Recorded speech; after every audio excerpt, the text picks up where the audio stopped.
Hi. Thank you all so much for joining us for this conversation, which I have to say is one that I have been really, really looking forward to. We want to dig into the question of whether we know our bodies better than our doctors, whether women's health is taken as seriously as it should be, and what we can do about it if in fact it's not. So I am thrilled to be joined by Naga Munchetty, amazing broadcaster, journalist, and author of this fabulous new book. It's probably nothing. Spoiler, it probably is something. And Dr. Nighat Arif, who is a GP, also an amazing author and broadcaster.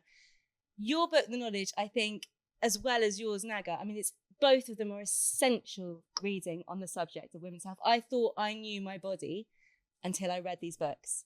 And then I was worried and quite cross about how much I'd learned and how little I'd known before. So I can't think of any better people to be discussing the subject with. But also, this really is a whole community conversation. We want everybody to jump in and interject, right? So put your hand up, ask for a mic, shout if that's easier. If you've got an observation, a criticism, a question, or you just want to share your own experience, we want to hear you at any stage. So please don't wait to be asked. It will make the evening much more interesting. But also selfishly, at Good Housekeeping, we really want our narrative, what we put on our pages, to be informed by everyone here. It's going to make what we write about far more interesting. It's going to drive the conversation on somewhere new, and hopefully, small changes, but we'll make some change as well. And that process happens literally here in this room. So please help us out. You'll be doing me a favor and making my job a lot easier. So in the spirit of that, I wondered if we could start with a show of hands. Can I ask you all to put your hand up if you feel like you've ever visited a doctor or any health professional and had either your concerns or your pain dismissed or belittled? Yeah? You GPs are such bad people. It's on you, nigga. Can I ask you, if we start, everyone just keep your hands up if that related to you. Can I ask you to keep your hand raised if you feel, thank you, if you feel like that might have worked out differently if you'd been a man? Do you think? Okay, so can I jump in? Please. I think that's a hypothetical question. And that is not what this book is about. Interesting. So I think there's a lot of whataboutery in life. Talk about Israel Gaza, for example, right? So I don't think the question, and please don't, we've got on so well backstage. I know you're about to totally ruin it. No, I'm not. But I don't think this is a man versus women issue. I think this is patriarchy exists, has existed during the history of medicine, and I think it is the way it is.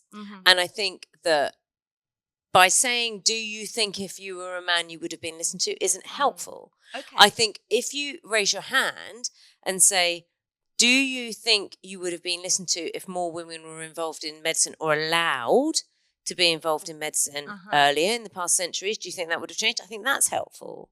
And that's a way of understanding it. So Harriet, punch me in the face, by all means, do it.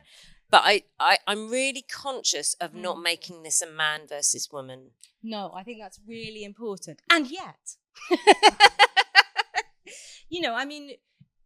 in your book, you mention a lot the Women Inequalities Committee report from last year, which explicitly identifies medical misogyny. So yes, there are problems here which are unique to women.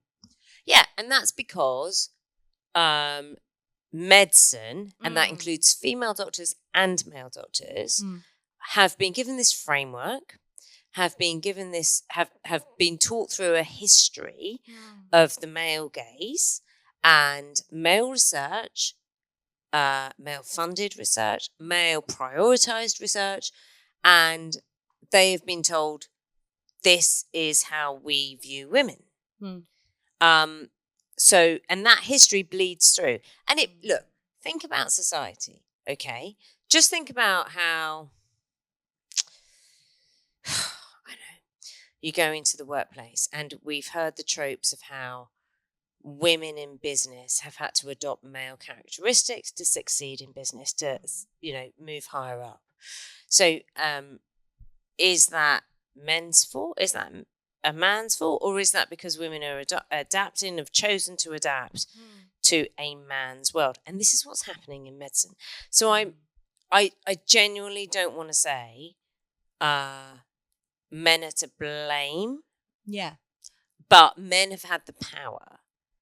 And we need to recognise that men have had the power. And we need to recognise that men shouldn't have the power. And we need to be able to call out the fact that men have had the power. That's what I'm saying. No, it's really useful nuance. Yeah. I think our bodies are more complicated. So men haven't experienced that. And a lot of the time we go to doctors with female issues, which don't get listened to. Sorry, can I just be It's too late. She's loud enough. Do not worry. No, I think that's really interesting. And I wanted to talk, Nighat, to you about your experience from the inside. There's obviously a perception at play here that women aren't being listened to as much. And that's our perception as patients. Yeah. But Nighat, as a professional, is this something that you're recognising and seeing around you? So the very quick answer to that is yes, women aren't listened to. And I say that as a, Pakistani, South Asian doctor who also has not been listened to for her own gynecological issues. But conversely, Naga raises a really good point. It's not a men versus women's issue, because men's health is just as bad as it is at the moment. And also, you're absolutely right as well. Women's bodies are more complex because we're more hormonal in regards to our biology. We menstruate, every month from the age of 12 up until we're about 56. Men don't bleed out their penises. If they do, please make sure that they get that checked out. There's a very lovely man in the room. And so also the fact that we bleed every month of our reproductive years, and then postmenopausally we can still bleed. It's seen as part of life. So it's like weeing and pooing, but actually all the complications that come along with that. And in regards to whether men would be taken more seriously, I would say, yes, we have data to back that up. So if you look at pain particularly, we have multiple data across lots of healthcare professionals. In A&E, men would be offered higher pain relief quicker and faster. So, and that's because it comes from the heart attack. That's what I was going to. It comes from heart attack. So men die quicker. If anyone didn't know that, sorry to break it to you, that's a spoiler alert. Men do die quicker of heart attacks and strokes. And Sorry, so we're not just saying men die younger. The process is faster as well than women. And that's because, and so healthcare has prioritized men economically, socially, financially, culturally as well, to make sure that they can thrive, because women live longer. But what we realize, and what we've always missed, the little nugget of information, is women live longer, but they spend more years, up to 20 to 25% of those years, in ill health. And so longer disability. So it's okay, because she's going to not die quickly. Men are going to die quicker.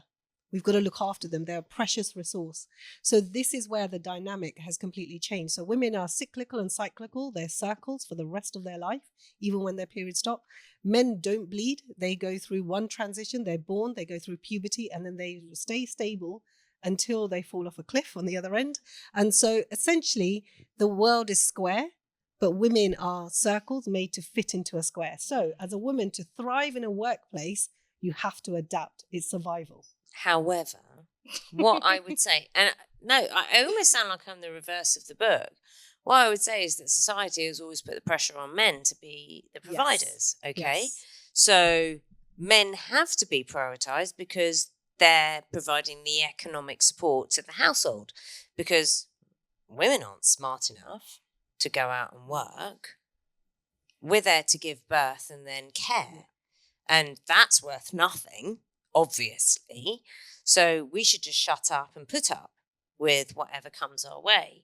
So it's changing the narrative, because I do think there is a pressure on men to provide and be, in terms of economics, and also now societally be more understanding and understand what women's bodies do. I'm not going to say women's issues, what women's bodies do, but equally, women don't understand what women's bodies are doing. We've had so many good chats backstage, haven't we? Yeah. And so I think there is a responsibility around, and I'm genuinely trying to make this conversation not women versus men, and not divisive, not women versus men, but the facts do speak for themselves. Men's heart attacks are treated, and I'm looking at you with the great head of hair. It is good hair. Well done on your hair. I'm looking at you because I'm trying to gauge your face, and I'm not asking for any reaction, but I'm trying to gauge your face because I don't want men to feel alienated or battered or attacked. I want you to be our advocates. And my husband is an amazing advocate.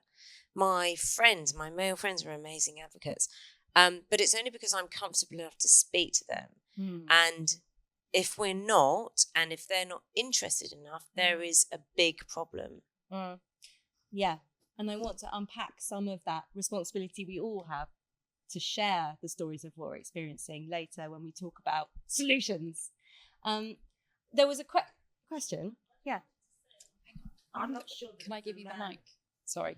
I just wanted to say that I'm not sure if it's a man versus woman, It's for the people online.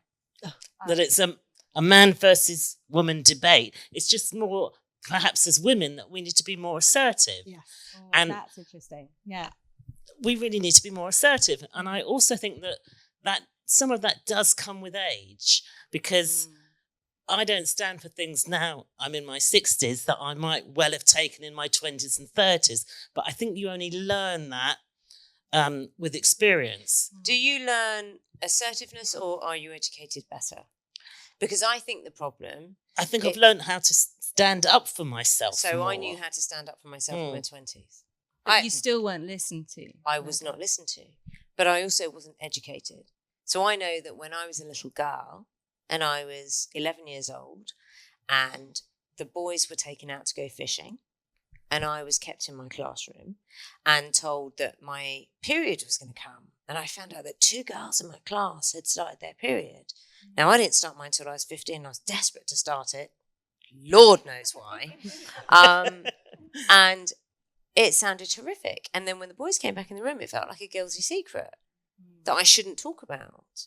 And I was told there was be a few teaspoons of blood. Bollocks. You know, and I just think that we're not educated enough, because if we were educated enough, we'd be confident enough.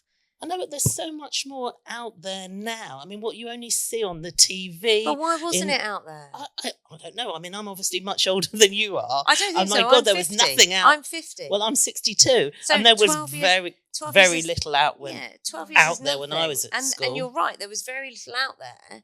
But I don't think we should be... it should come down to whether or not we are confident enough to speak up for ourselves, because that comes at different stages in life. I have other women who are my age who still won't speak up and will be in a room where some arsehole is dominating the conversation, talking shit, and they won't say anything, whereas I will.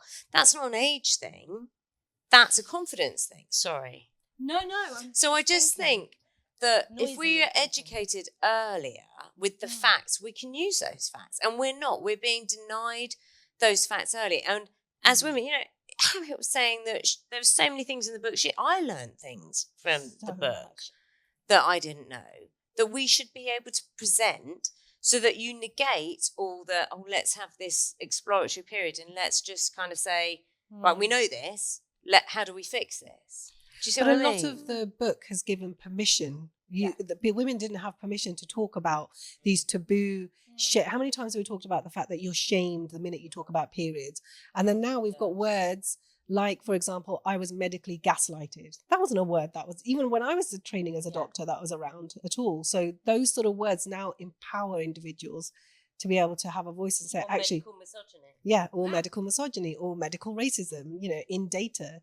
So we've been able to now have these internally as a fraternity of medical doctors to look at that and say, hang about. So there's doctors like myself and hundreds of other doctors. There are very good ones out there, I promise you, who are now internally having that dialogue to say, actually, we need to be able to do better. We must do better. But Naga, you do say in your book that women often, and obviously this is a gross generalization, but it's something that I really identified with myself, put ourselves to the bottom of our own to-do lists.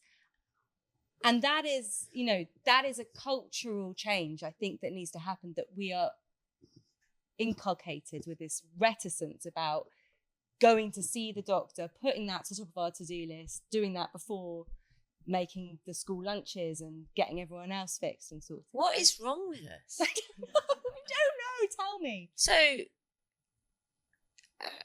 I don't work any harder than anyone else. But my week involves 3 radio shows, Monday to Wednesday, and then 3 breakfast TV shows, Thursday to Saturday. And in between, I drive up to Manchester from London, and I drive back. So I work 6 solid days a week. And on top of that, I do corporate work, which involves, hosting, moderating panels, blah, blah, blah, blah, blah, extra radio programs, extra TV programs, publicity for this book, or writing a book, which took me 14 months. And writing a book is not easy. Not woe is me, but I'm busy, right? Oh, and I'm married and I'm supposed to have sex and be happy at home. So, well, you know what I mean. I'm supposed to be sexy at the same time. So, yeah, I am busy, right? So when I book a doctor's appointment, it is because I am in agony.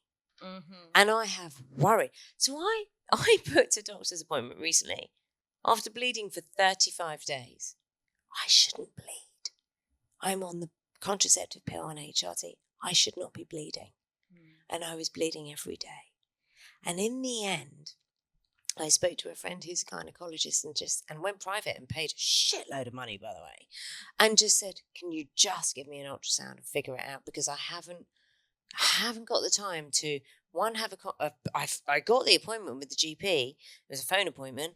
And then I'd have to wait for the ultrasound. I haven't got the time. So I just said, I'll pay private. I'm fortunate enough to do that.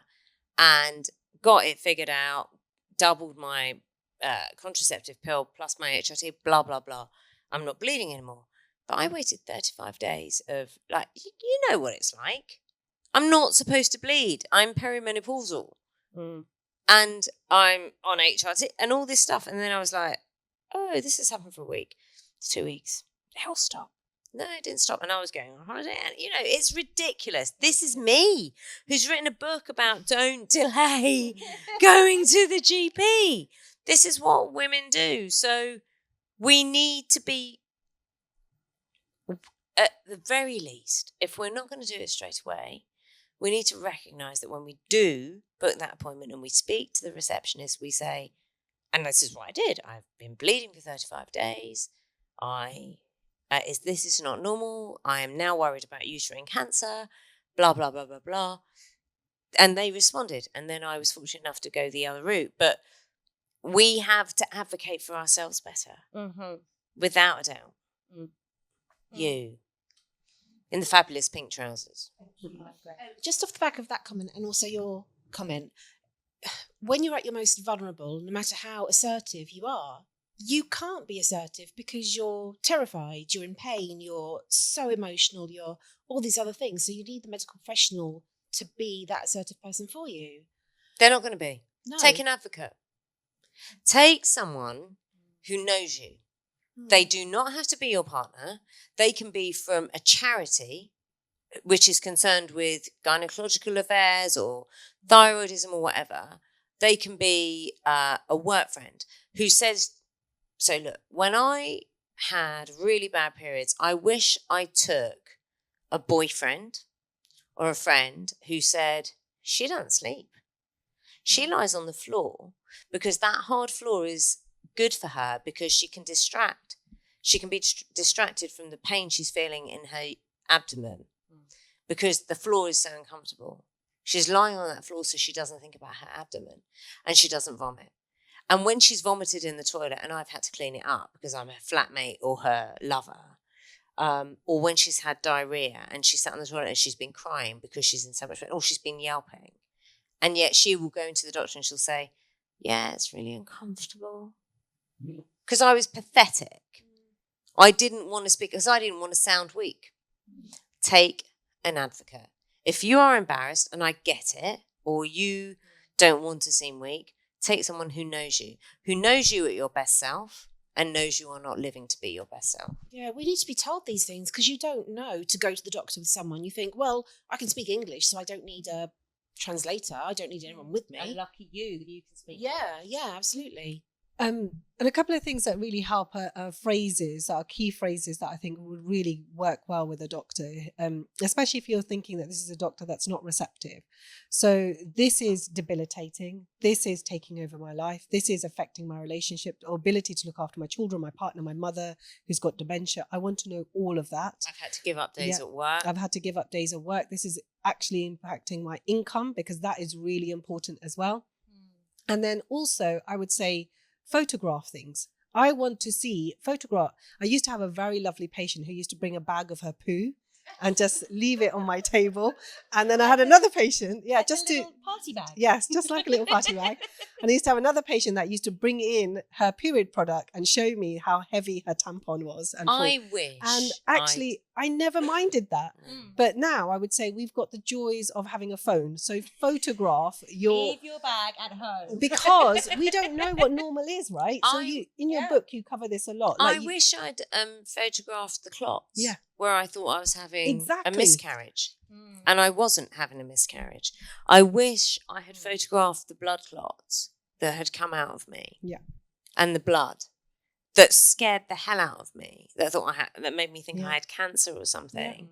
But was just my periods. Because I tell you right now, if I had told a doctor all the things I was going through, and I never did, I would have been seen much earlier. Or they wouldn't have been able to say it's all in your head, or it's normal, or it'll get better when you have babies, or it'll get better when you get older. And I had a patient really worried and she was like, oh, but this goes into the family iCloud and I don't want my husband or my children seeing this. I was like, there's a hidden folder. Just put it in the hidden folder and bring that along because you're just going through this in secret as well.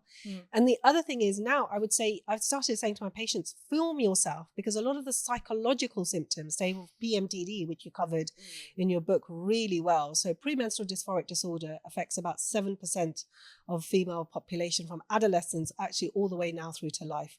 In fact, what happens is that it's not just PMS, which is a bit of low mood or feeling a bit cranky before your bleeds. Not to underestimate PMS either. And PMDD is actually what we've realized is that the fluctuations of the hormones impact the neurotransmitters in the brain. And so therefore causes physical and psychological symptoms to the point where you feel suicidal. And the minute you have your bleed, it's like a light switch goes off and you're back to normal again. But deeply impacts relationships, work, your ability to carry on in that time, feeling like you cannot carry on, which is horrific enough if you're going through that. And so the psychological symptoms, patients will come in and go, yeah, I feel a bit low. But film yourself at your lowest because no one's going to see it apart from me, your GP. And that is how I've had to get a diagnosis because a lot of the diagnoses don't have a blood test. There's not a spit test, or I can't do a urine sample. I can't send you for a CT scan for that. So the more information you bring to me through tech or whatever is going to be so helpful. My mum said to me recently, and she didn't hear what I was going through when I was a kid because she didn't experience it. And, congratulations if you have periods that don't bother you. I'm bloody delighted for you. I'm also envious, jealous, and want to stab you in the eye, but that's fine. It's fine. It's fine. But she didn't recognize it. And she said to me, you never complained. And I think if I'd known, I would have tried to help. And point you were just making was filming yourself. And she said, I knew you were going through all that, but I didn't know what to do with it. No. And if I'd taken my mum to an appointment and she said, no, she's wrapped around a toilet and she's screaming and she's vomiting and the toilet's dirty because she's so kind of out of it that she can't clean it properly even though she's embarrassed, a doctor would have taken that seriously. And it comes down to that point, doesn't it? That if you're living with someone, if you're a flatmate with someone, if you're a lover of someone, you kind of say what you see. It's really obvious. Yeah. And it's so vital that we all learn these skills. But I also want to talk about the systemic stuff, right? The stuff that is not necessarily within our immediate power to change. Because, some of the statistics in your book are so shocking, that the UK has the largest gender health gap among the world's big economies. I mean, that isn't necessarily something that we can advocate ourselves out of. I mean, if other countries don't have that disparity, what are they doing that isn't happening in our healthcare system here? So Hologic did a really good piece of study where they looked at the top countries and how well they are looking after, called the Women's Health Index. And actually places like Taiwan and Japan do very well. And then we're sort of right there at the bottom. I think we're number 20. I think America's now fallen even further than us, unfortunately, because of since turning Roe versus Wade and Trump. But anyway, that's a whole other conversation for another day. But I think what other countries are doing so well is it comes down to research again. It comes down to the economy thinking, right, we've got to be able to bolster the 51% of our population, because if they're well, the economy thrives. And that has been shown time and time again. So I know we shouldn't talk about the economic growth because it's so unsexy, but actually money is what talks in boardrooms and also what the governments look at as well. I find money sexy. So do I. But lots of people get to, because women shouldn't be placed on the worth of how much they bring into economy, but actually that is what drives a lot of change at the moment. And then finally, what we're looking at is the cultural narratives have changed. So if you look at places like Japan, they've got their own issues. So, but in regards to thinking about the holistic model of, say, things like obesity, which is a chronic lifelong disease, which also feeds into lots of other gynecological conditions that we know, pregnancy rates, how would they manage perimenopause and menopause and beyond? They're looking at things like addiction and behavior very early on. They're looking at how you teach children about core strength and physical exercises. And that sort of has gone to the wayside in this country. And then it comes down to sex education not being a dirty word. So using terms like vulva, vagina, the actual anatomical words in children, because the data has shown when you teach that in a thriving economy, kids are less likely to get sexual abuse, which we've discussed, and boys and girls as well. So using the word penis is really important, and this is the foreskin. So I think that sort of educational piece, the economic piece, and then the cultural changes are the pieces that I've seen to come aligned in other countries that are doing well. The reason we're at the bottom is because we're fucking prudish. That's interesting. Yeah. Yeah. Am I allowed to have said that, Alex? Sorry. It's out there. Hello. I think we're also We don't invest properly in health. in the nurse for years. Such a yes, so bad. In the old days when I first started this, got married to that nursing. So now most of the girls I work with, younger women, have got children working. So I just can't. Yeah. Historically, the better paid. I think nurses were better paid, doctors were better respected and paid. We have better health service. People would have sorry. Tell me the GP work. No, I never see the same time to get 10 increase. All this stuff. I just need to answer that, because the model of healthcare that we use to say to other countries is not a private healthcare system. We do have a very publicly funded healthcare system, and that means taxes from individuals. So to have free healthcare service at the point of care that it's needed is still, I think, the most beautiful thing. And I will fight till my end call. This August will be 19 years of service in the NHS. And yes, and that is because it's used as a political hot potato by politicians. And that's a separate, and unfortunately, the 51% of the population are not the priority then. It's about sort of looking after, because the healthcare system was never set up for chronic diseases. It was set up as an acute service, and that was it. But then it's changed into being a one-size-fits-all for everyone. Unfortunately, we know that doesn't work for women's healthcare at all. So the investment, the incentive to invest more is not there, because it's bloody expensive to run. I mean, I run a coil clinic, And at the end of every single time I do a coil clinic, I mean, I'm in between the legs of about 8 women. I told my mother that. She was shocked. She was like flipping out. And I was like, what do you think I do when I tell you I'm doing a coil clinic? And I have a conversation with my manager at the end of it, because she goes, actually, we've lost money hand over fist. I don't think it's an economically viable clinic to run, but I'm the only person doing it. So where do my patients go for, say, endometriosis or adenomyosis management, or management just for the heavy period, or even need a Marina coil for their HRT, because they'll have to go and pay for it privately, because we're really struggling. And the health hubs, which is the plan to get that sorted, is also going to need a lot of injection of money, and that means raising taxes, which the public don't want to do. People will want to pay for it when they realise what's at stake. Yeah. We just need to shout. Yeah, and I do believe there is money, because as a doctor who worked throughout the pandemic as well, we found money. I can tell you, as on the ground, when it came to, well, PPE wasn't great, but when we needed it for infrastructure, when we needed it for the research, when we needed it for distributing vaccines, we found it. So it is there. Oh, sorry. I just wanted to say I'm all for women sort of asserting themselves, bringing an advocate, and etc. But it does feel like the onus is then on women, and it's more women's work. Why is it depend on us fighting for ourselves? Why aren't doctors being trained in women's health? I go to my local GP. There's one doctor there who specialises in women's health. I mean, which is ridiculous. It's half the population. Like, that should be everybody. So often you talk to doctors, they don't have the information about menopause. I mean, it's just something so many people experience. Why is that training not happening at that level? At that sort of such a good question. It is a great question, and Nighat is going to answer the kind of technicalities and what's going on. My point kind of is, we can moan about the status quo, or we can challenge it.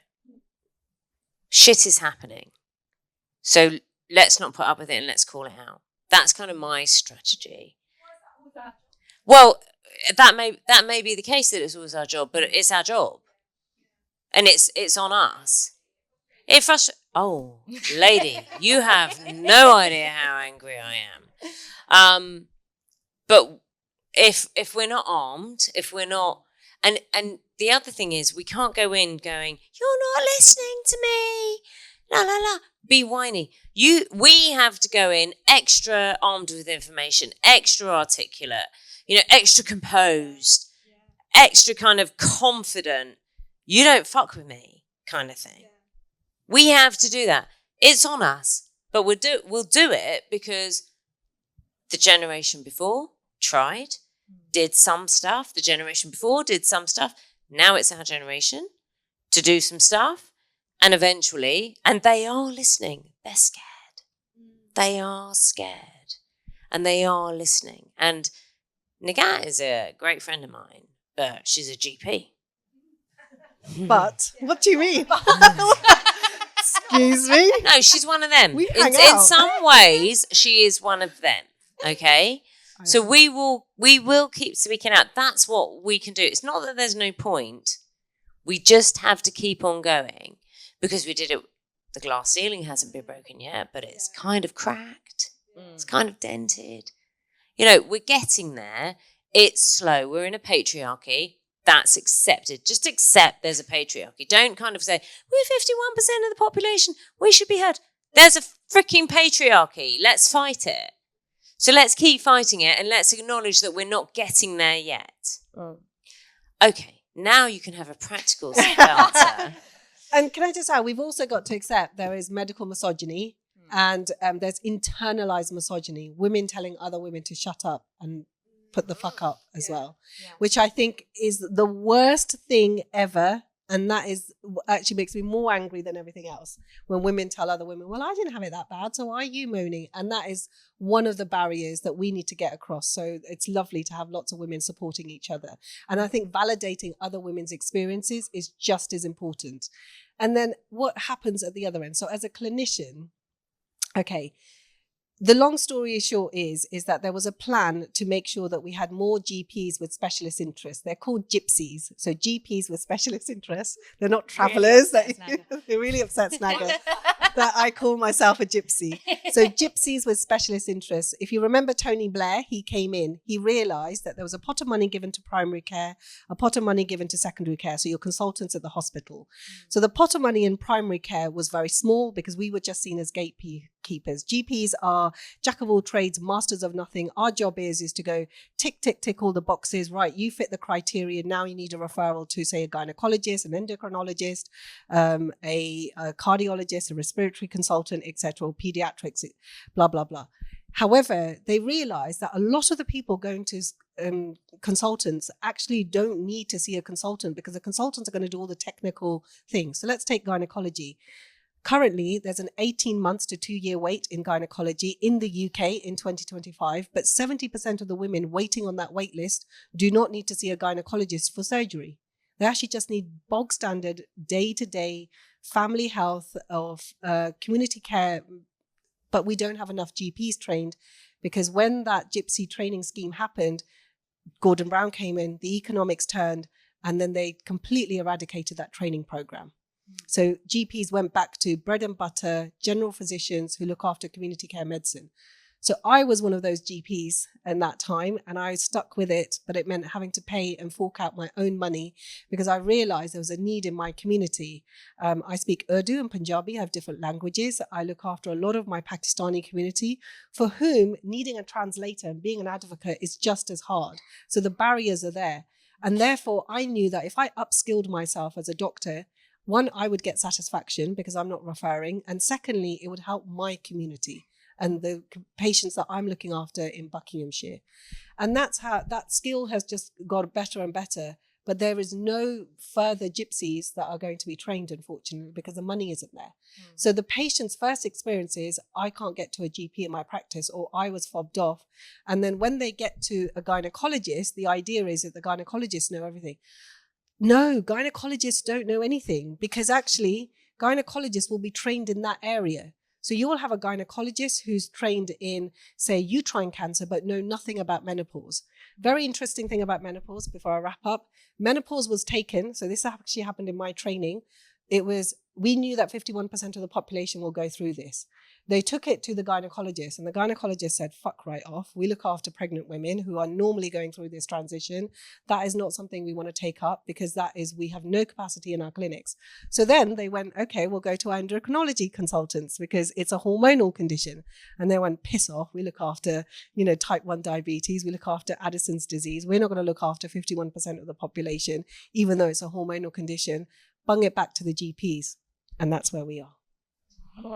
So, are we saying basically we've largely still got a health system that treats women as if they're just men that happen to have kids and have a woman that don't have a penis? Yes. So this is where hold on. No, but it's sort of true, and this is why we talk about medical misogyny. That's part of it as well, which exists. But it means that in a way even men get a bad deal as well. So they get a terrible deal. Men are I'm not going to say equally, but men are ignored. But I would say men are ignored because they don't talk to each other. And they don't articulate their conditions the same way women don't articulate their conditions well enough. However, what I will say is the problem is it's all very well sitting there going, I'm not getting treated, I'm not being listened to. I get it. I'm furious about this. So the whole point is we're not changing that side. We're not changing their attitudes. We're not changing them thinking that we're whiny women, that we should put up with a lot because we're made for pain, that until we have a baby, we're not, or want to have a baby, we shouldn't be taken seriously. Fine. Just acknowledge all of that. Don't have to accept it. Just acknowledge all of that. And then arm yourselves. Arm yourselves with language. Arm yourselves with knowing that medical misogyny exists. Arm yourselves with knowing that there is a lack of research when it comes to women's gynecological reproductive health issues. Arm yourself knowing that GPs, no offense, aren't given enough training in women's reproductive health. arm yourself in knowing that a man's erection is more important than your satisfaction when it comes to sex. I'm sorry, you with the great head of hair. Can we get a microphone to this lovely gentleman? And you don't have to speak if you don't want to. I'll just hover. Just hold the microphone. How are you feeling about this conversation? I found it very interesting, actually. From a male point of view, if I go to the GP, I am armed well and truly before I go there. I tell the GP exactly what I want, and I won't leave until the GP actually gives me what I want. Good for you. And, we've done that time and time ago, both my wife and myself. Is that your wife? This is my good wife. Okay. We do exactly that. Slightly different. We're both medical background in different ways, so there's a slight difference around So that. there's a confidence there.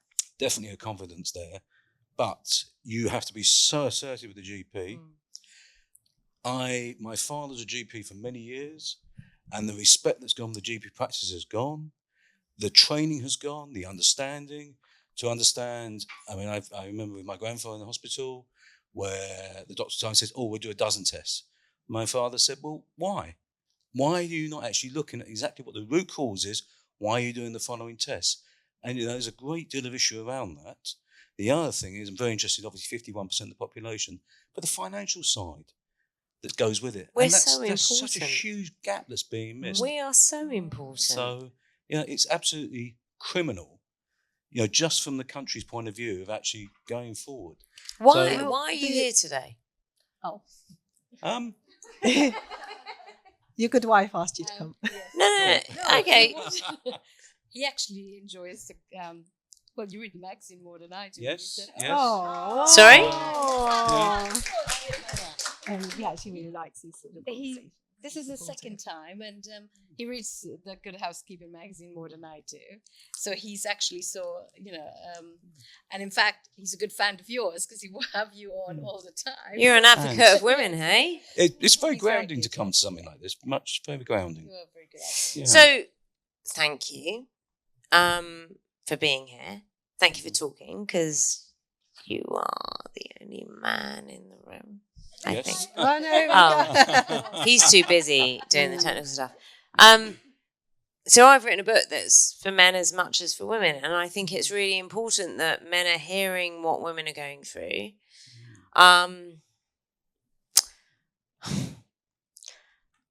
I find it very frustrating that the default position for lots of patients is they're not going to hear us. I've tried and they didn't hear me, so I'm going to give up. I think the default position should be, I'm going to learn about the language. I'm going to learn about how to push. And I don't need to be highly educated. I don't need to be a badass woman. I don't need to be a really confident woman. I'm going to come to you in a sec. Great, top. But I find it very sad that women aren't being listened to just because they're patients. I find it very, very frustrating. And that's what I think we're trying to change. Nighat, when we do that time of the month on 5 Live, we take taboo subjects and we say, talk about it. Vulvodynia, incontinence, IBS, whatever. Vaginismus, let's talk about it. Why are we embarrassed about this? Because these are physical things that happen to us and they're not our fault. Yet we're being blamed as if we haven't got enough sexual prowess. We're not satisfying our men. We're not woman enough. It's so bloody bonkers. But even our show is revolutionary that it's taken us till 2025 to be able to unpack this. We started in 2020. We started in 2024. We did. It's been a year, but the fact that it's taken till 2024 to even do it. When I was as a medical doctor, when I was training, I would have loved a show like this to listen into and be made aware of. And lots of our colleagues do listen to it because they write to us about it. And I think this is how, like you said, that your dad was a GP. It's having that initiative thinking and that sort of not becoming defensive, because as doctors we are very, very defensive. So that medical legal defensive side is I've got to test everything under the sun because my patient might sue me. So that is a lot of, we do a lot of medical legal safety medicine rather than actually proper medicine. And so You still need to think about yes, the root causes, yes. why, you need to go that way. Yeah. Absolutely. And that's where healthcare really is going through, I think, an internal battle as doctors amongst ourselves to say what is happening with training. And unfortunately, with fewer and fewer doctors in the system, because we're now, 6,000 GP short in the UK as it is at the moment, we're losing good clinicians. And, if I'm honest, as an NHS clinician, I'm hanging on by my fingernails because the incentive isn't to keep me there. As a GP with a specialist interest. No, I will stay there. Question over here. Someone's been very. Oh no, sorry. There was the lady in the green as well. Because I too, kind of scared saying that system. Yeah. Oh, I'm so sorry you feel that way. No, absolutely not. Absolutely not. See the good things, but flip. Ooh, here we go. So I want to bring some hope because I've been a GP for 22 years and I've worked with really, really good GPs over that time. GPs who would listen. And over the past 15, 16 years, I've been involved in training other GPs. I don't know if you do that. Yeah, I train. And you know that you're doing a good job and involved with a local program of GP trainees, and we put on good women's health training. So I don't want you to go all in battling because actually they're all good GPs, and if you go in with your guns blazing, you're going to create a fight. No, absolutely not. I completely disagree with everything you've just said. So That's what we're here for. So I've written a book which tells people to have a partnership with GPs because I think GPs are smart, clever, inquisitive, curious people, almost like journalists. Almost. Actually, they're better Much than better journalists. qualified. They are more much better studious, qualified than diligent journalists. people. Because you like solving puzzles, right? So we are patients and you see us as a puzzle. I'm not saying that's all you see us as, but you see us as puzzles. You see us as human beings, of course. I'm not reducing you to a one dimension. You want to figure it out. We've spoke in this book, I talk about heart sink patients where you've tried and tried and tried and your heart sinks because you just can't get to the nub of the issue and then you refer. But some GPs do let go and patients feel kind of abandoned. But most good GPs will say, I'm referring you because I can't go any further with you. I don't have my knowledge, my education doesn't give me that. GPs are smart people. However, you have time pressures, you have lack of training in certain areas because you can pick certain areas and you can't be a specialist in all. You're not a jack of all, master of none. You're a master of some, jack of all. You can dispute that with me. I have no doubt that you want the best for us. I equally understand that patients don't bring enough to the table. We don't bring diaries, symptom calendars. We don't bring specific enough descriptions about what we're going through. We don't bring specific enough language, which is what I've been telling people to do to advocate for themselves better. I'm absolutely not saying that GPs are arseholes. I genuinely want you to know that. Nighat, come on. I sit with Nighat, who's a GP, Kristen Ketchy, who's a gynecologist, and I batter them every week because I'm so angry about women, mostly women, who have been ignored, dismissed, made to feel small. And you know this happens. Yep. You absolutely know this happens. But I've never, ever implied that you want this to happen. I just think there are pressures that come from all sides that mean you're either not equipped or you're restricted and the patient is not served. And I think if any GP says the patient is always served to the best of, their ability, I think they're wrong. I will challenge that. I absolutely will challenge that. Wait to you, but I'd say very good effort to serve that. Of course you do. Of course you do. But that doesn't mean that you do. It doesn't mean that you do. It doesn't mean that there isn't medical misogyny built into the system. It doesn't mean I think that's kind of the point as well. When I read your book, we started this conversation saying, I said implied that it was men versus women, and you very quickly said it's really not. No, exactly. And the impression that I got, and this is subjective, obviously, from reading your book, is that at no stage is it person versus person. It's not man versus women. It's definitely not GP versus patient.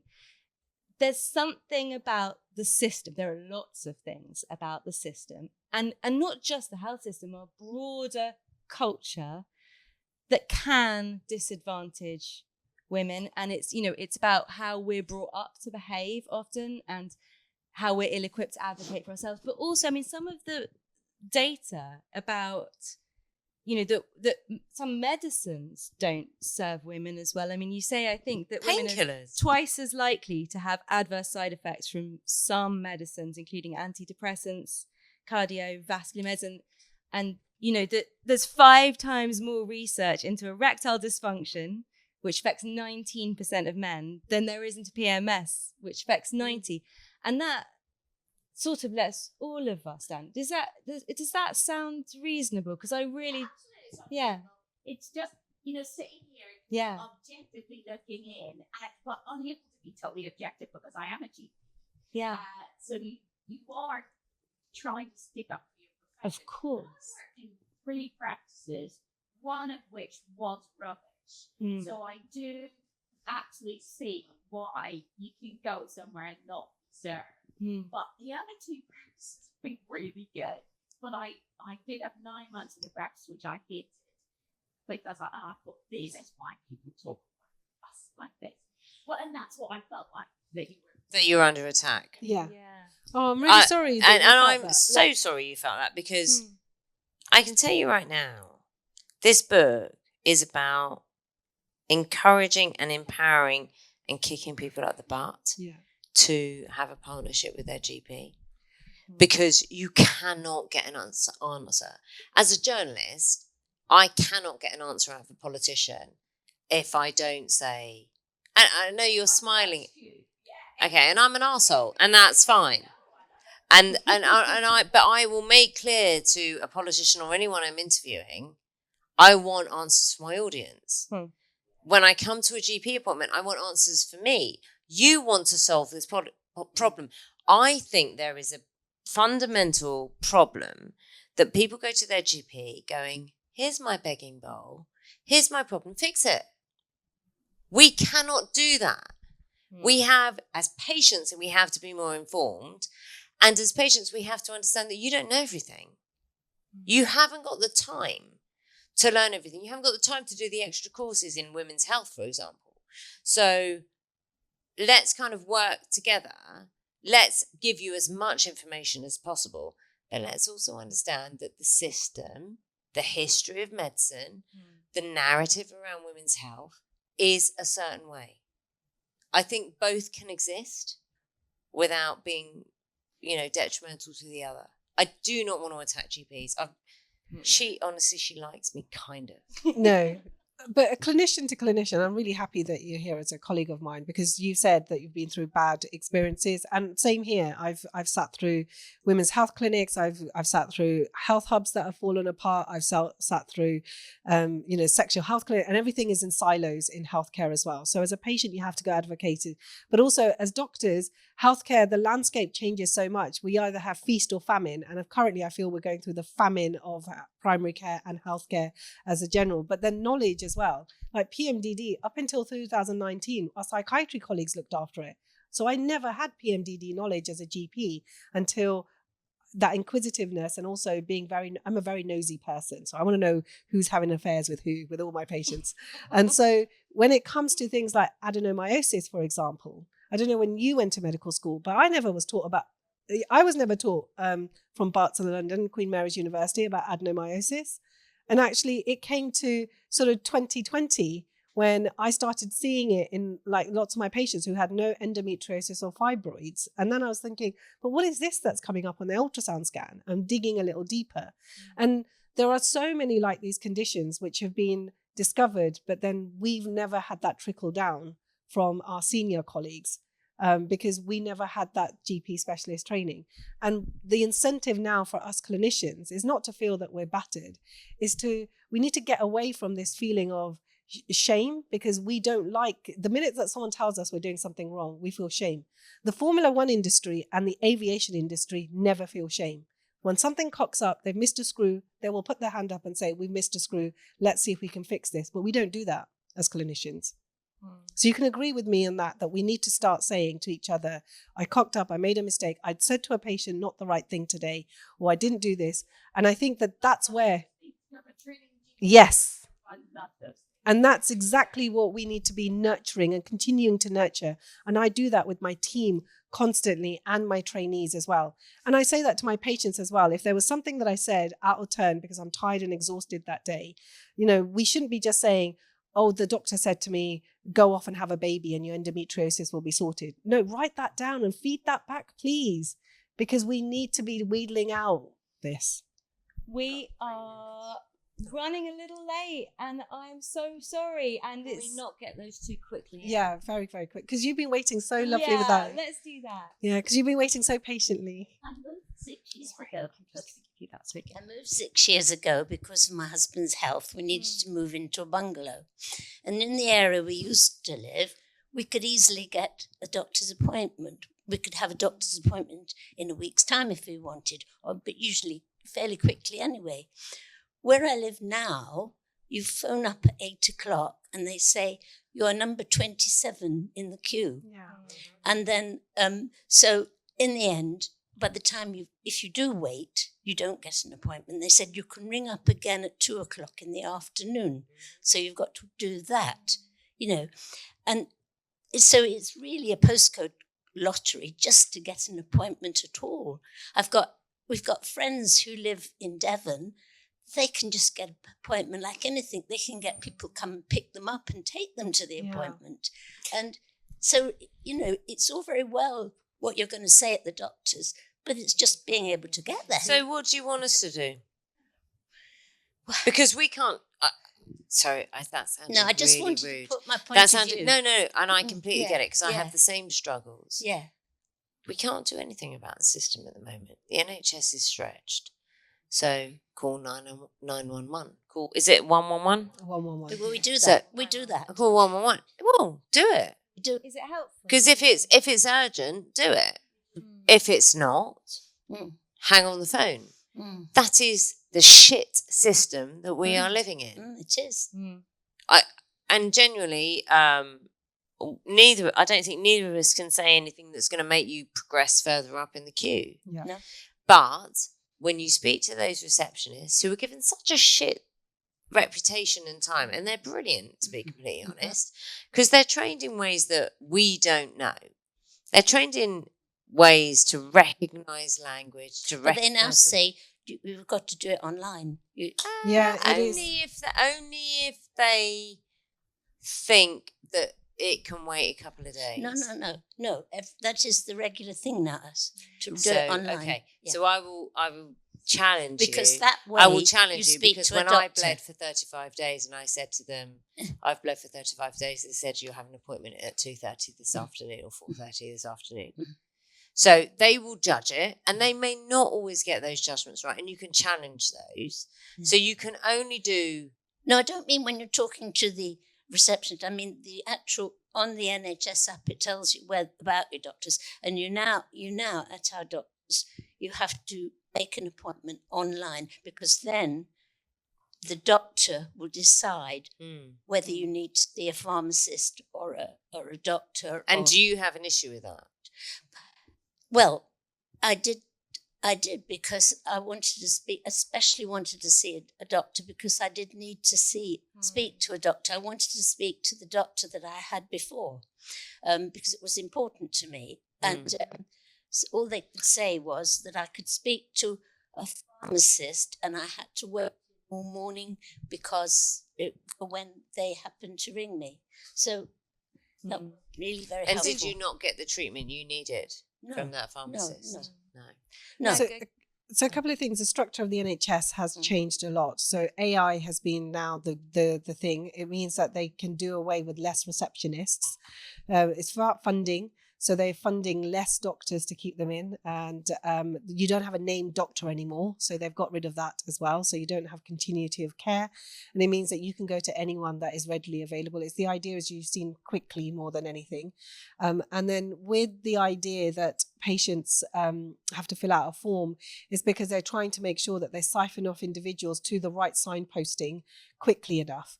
But on the forms themselves, there is a sort of say, is there a specific person that you want to speak to? And you need to really write that down and be very clear and say, this is the person I want to speak to. I do not want to speak to a pharmacist. I really do want to speak to a GP. So I have those forms because I triaged them. I triaged them yesterday. I went through 95 of those with our admin team. And so we read every single one of them. I think, what are the ones you reject? No, we don't reject any. There's no. As in go to nurses. Yeah. Or... So it'll be, for example, Dr. Nighat, my pill is come for a review. I'll be like, that's my pharmacy colleague. So Kalpana will phone you. Dr. Nighat, I've got a dressing change. I went skiing and now it's pussy. So they don't need to see the GP. They need to see my practice nurse. My asthma's been flaring up because it's hay fever season. Right. That's going to go to my asthma nurse. So that's the kind of. So, but if you specifically want to see it, there will always be an option right at the bottom. Oh, right. I'm really surprised because it is the generic form that we're using on everybody. Yeah. And then otherwise, it's always pick up the phone, or and a lot of our patients, if they are really, really struggling and they live nearby, I would still say, fight with your feet, walk down into the surgery, which is really frustrating, or get someone to tell you how to do that. And I think that is the only way that we're going to sort of be able to fight the system. Having encouraged everybody to advocate for themselves and speak up, I'm now going to have to shut the conversation down. I'm just partly You're a bad lady. I know, I am, but it's okay. We've all got our share. We've got a role to play. Yeah. I think sure? we are literally going to get chucked out of the room. I'm so sorry. Besides which, you have a car coming. Can I? Don't put this on me, lady. Naga did it. Yeah. Yeah, exactly. Can I just actually very rudely and selfishly ask one final question myself, which is, if the women here today, me and everyone else, if we leave this room and do one thing for our health, what would you ask us to do? I'll go first because I'm least important. Make a list. So by the time you realise that it's time you book a GP appointment, I'm talking about a GP appointment. You've got to the point where you're like, I can't ignore this. Okay, I'll book a GP appointment. And then it's probably a week away. Make a list. Make sure that you have a diary, a calendar kind of what your symptoms are and when they were, particularly when it comes to reproductive health.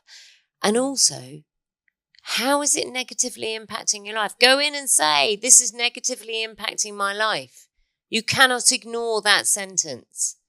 If a GP ignores that sentence, smack him about that. No, don't do that. But, don't do that. But, that is, it's not quite malpractice, but it's bad. Yeah, it's very bad. So prove how it is tangibly affecting your life. I cannot pick my kids up from school. I've taken days off work. I cannot care for my father, my mother, my brother, whatever. I cannot take my child to school because my urinary incontinence is such that I have to stop 100 meters down the road. I know that story. I've spoken to women who have that story. Really make it clear. You are not embarrassing yourself. You are embarrassing your doctor if they do not act upon how this is tangibly affecting your life. Don't be shy. Say it as it is. Embarrass them into treating you if needs be. Other than just being really good advocates, you haven't heard this story. I should really quickly share this story. I had a patient who came to see me about a week ago because she'd pre-ordered your book and she'd read it. And so not known me, not met me and so she came in and she goes, I've read this book and also this is what I need. I need to advocate for myself. And I was like, yeah, sure. I'll do everything that you want me to do. and I was like, hello, I'm Dr. Nighat. And she went, oh, she wrote about you in the book.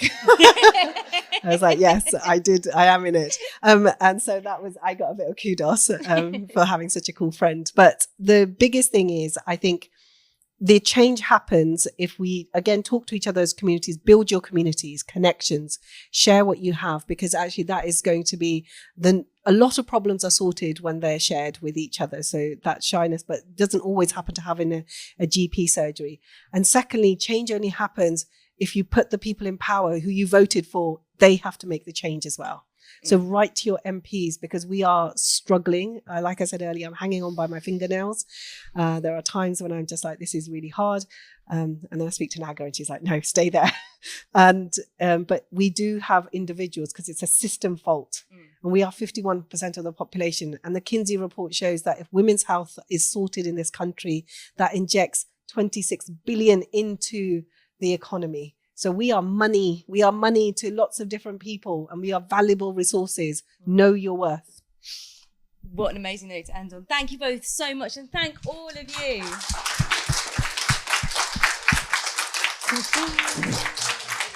Oh, wait. Okay, can I ask you another favour? Later this week, we are interviewing Jess Phillips for an issue of the magazine, Minister for Safeguarding and Violence Against Women and Girls. We want to put some questions from readers to her. If you have anything that you want to know, whether it's about toxic masculinity and how we're going to tackle it, or how we're going to keep women safe on the streets, can you please email me? I'm hattie.garlic@hearst.co.uk. You'll find me online. Please send your questions to me. Oh, you don't garlic because you smell. Thank you for that. We'll talk about it afterwards. It's quite personal, but it's good that the doctor's here. Bye, everyone. Thank you so much. Sorry, Hattie.